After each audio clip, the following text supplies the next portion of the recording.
Hey guys, in this video we're going to be building a new micro drone. It's the BQE Multirotors Pixel. It's a kind of a unique frame. It's 110 millimeters motor to motor. It's got these thin arms and these braces. And even though it's, I believe it's only a 2 millimeter plate, it's very stiff for the size of the plate and makes it very lightweight. And I believe it is 2 millimeters, 2 millimeters exactly. It's kind of a unique design. You got a pod here that's being supported by 3 of these purple knurled metal standoffs. I believe this is an option. You can also just get the regular base, which is the nylon, which will save a little bit of weight. I opted to go for a little bit of color because I got the purple motors here. I'll talk about that in a second. It does come with a TPU camera mount here. There's different amounts for different cameras. I think I picked one for the CM275T. I believe he offers ones for the FX797 and also the TX01, 02, 03 series. There is a little space back here for a buzzer. Now he did include a buzzer for my package, but he did mention to me that he just threw this in as a little bonus, but it's not actually included in the actual retail kits that are being sold, so just be aware of that. It is an extra cost. I think it's about $1 extra for the buzzer, and you would put that right there, so it's a nice little convenient place for the buzzer, and still you'll be able to hear it's not buried somewhere. It does come with this flexible tubing for a roll bar, and that goes into these 2 holes on the side of the buzzer holder. So if you have a circular polarized antenna, you can stick this little flexible tubing in here and create a little bit of an antenna guard. I'm using a whip antenna, so I won't be using this in my build. And it also includes a Velcro strap-free battery, but I use rubber bands, so I won't be using this either. So this is the flight controller I'll be using. This is an all-in-one combo flight controller plus the ESC, so it's a 20 amp 4-in-1 ESC BLHeli S, and the flight controller is an F3 Omnibus with an OSD, and I think I had a review on this a while back. I'll put a card in the corner if you want a little more detailed look at this guy, but it's a pretty simple build. As you can see, stick it into here, and it fits in very nicely. I'll just stick my little receiver on top of that stack.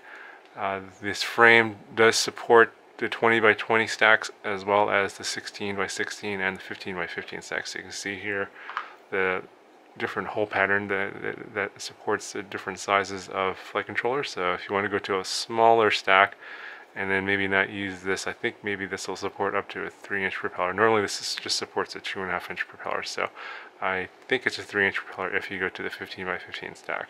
So here are the motors I'll be using. Obviously I'm going for the purple theme here in this build. It's the HGLRC Flame.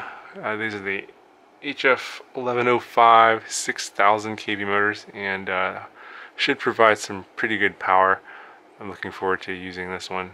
So again, with a lot of these micros I've been building, it should be very easy to put together. I'm going to stick my flight controller stack in there. I'm going to solder on my motor wires to the ESCs, mount the motors, and connect up my receiver, and then connect up my camera. And that's pretty much it. These builds are so easy now. So I am going to go ahead and put this all together, and I'll show you what I did. Okay guys, so here's the progress I've made so far. I've mounted the flight controller stack, mounted my motors. Very easy to do. I am I'm actually soldering my motor wires on the underside of these ESC pads. So some of these ESC all-in-one 4-in-1 combos have solder pads on the top and the bottom. Some of them don't. The ones that have the ones on the bottom, I am now soldering them underneath it. I think it makes it look cleaner than having the wires come this way and then around and then on top. I have it come, let's see here, I'll explain, through here, under, and then around, and then so basically it comes in from the inside to the bottom of the solder pads. So actually I think it makes it look for a cleaner look, and I actually don't have to cut the motor wires so short anymore. And you can see here, you got the motor wires stuffed underneath the ESCs there. Obviously the flight controller ESC stack hasn't changed, that's the same. I did rotate the board 90 degrees so the USB port goes out the back, because there's going to be 3 standoffs here for the camera pod, and if you have a USB port on your flight controller where it's in the middle, the standoff here is going to block your USB port. But there's an opening in the back, so I just rotated it, and my USB port will be accessible now. Other than that, see, I mounted my receiver here, my FlySky FS-A8S receiver. Just soldered a little pigtail here that goes to the receiver, and then use some double-sided foam tape to stick it to the top of the flight controller. And then I have another small pigtail here that will go to the camera. And that is about it.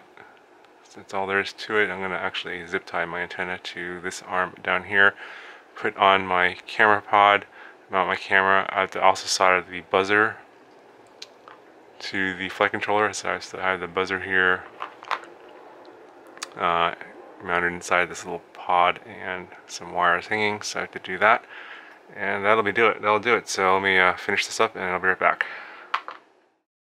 Okay guys, so here it is, all completely assembled. I opted to get rid of the connector for the receiver because there's not a lot of vertical space between the top of the flight controller and this little TPU camera mount. I just basically took the connector off of the receiver and direct soldered wires to the board on both the receiver and the flight controller. Other than that, it's all the same typical setup that I usually do. I still have the same pigtail for the camera, and I have that stuffed in down there. So here's a looks like from the top. Got all the props on, zip tied my power connector back here and my antenna back here. I got these purple props on here, still going with the purple theme, and these are the Racer Store 2435 props. I'm trying them out. I've heard they're okay. I've never actually used them before, but gonna give them a try. I got the CM275T all-in-one camera up there. Got my buzzer back here, and underneath I am going with rubber bands and foam for my battery mounting. Staying away from Velcro these days. I think this seems to be working better for me, so this is how I'm doing it these days. Let's get a final weight measurement, and this build comes in at a little over almost 63 grams. So not in the lightest category or the heavy category, it's kind of in between. I'm not sure, I was kind of expecting it to be a little lighter because the frame's so light, so not exactly sure where the extra few grams are coming from. Maybe it's the motors, perhaps the 1105 motors are a little bit heavier. But we'll see how it performs. I'm pretty sure the power on these motors are going to be pretty good. The motors seem pretty smooth, so we'll go ahead and give it a fly now. So I'm going to be skipping the Betaflight section I normally put in these videos because basically these setups are kind of similar, and I have, it's still Betaflight 3.1.7, and I haven't really changed much. In fact, I just copied a CLI dump from one of my other 2.5-inch builds and basically just went with that. And I'm just going to basically just change the PID. So other than that, if you want to go watch one of my earlier videos on a 2.5-inch build, the CLI dump or the Betaflight configuration will be the same. I in fact just copied it from another quad. So if you're wondering where that went, that's what's going on. If there's kind of a really different build or different type of settings, I will put that in a future video. But for a lot of these builds, since I'm putting a lot of these out and they're kind of similar, I'm going to be skipping that from now on. Oh, it's windy.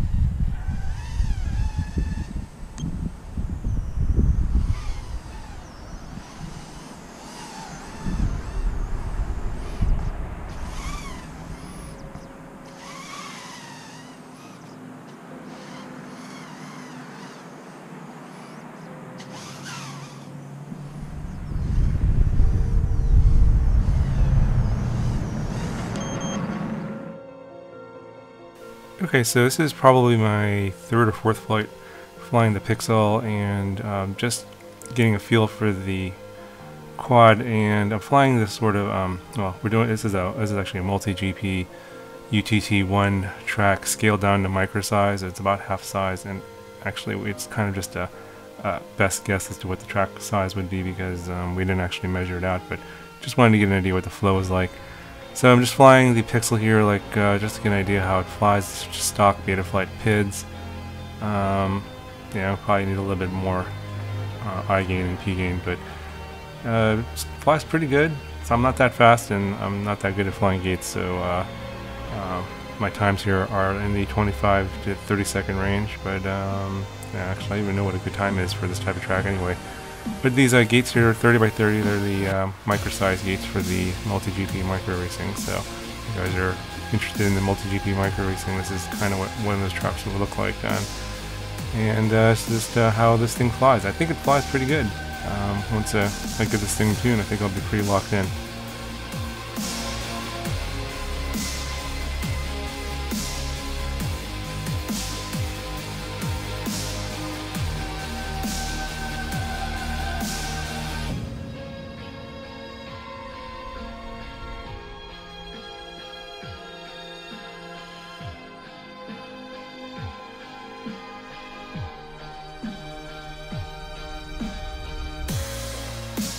Anyway, this frame does seem pretty durable, and actually it does a pretty good job at rolling out of crashes. So you probably already saw already, I crashed a couple times, rolled out of them and just kept on flying.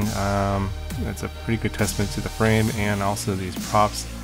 I expected these racer style props to just shatter, but they are actually pretty durable. They actually just bend, and you just bend them back and just fly again. So I'm kind of actually surprised about that. But yeah, I think this is a good frame for the MultiGP racing, so if you guys are interested in that, check out this frame. Put a link in the description if you want to check it out. Let me know if you guys have any questions, and I'll talk to you guys in the next video.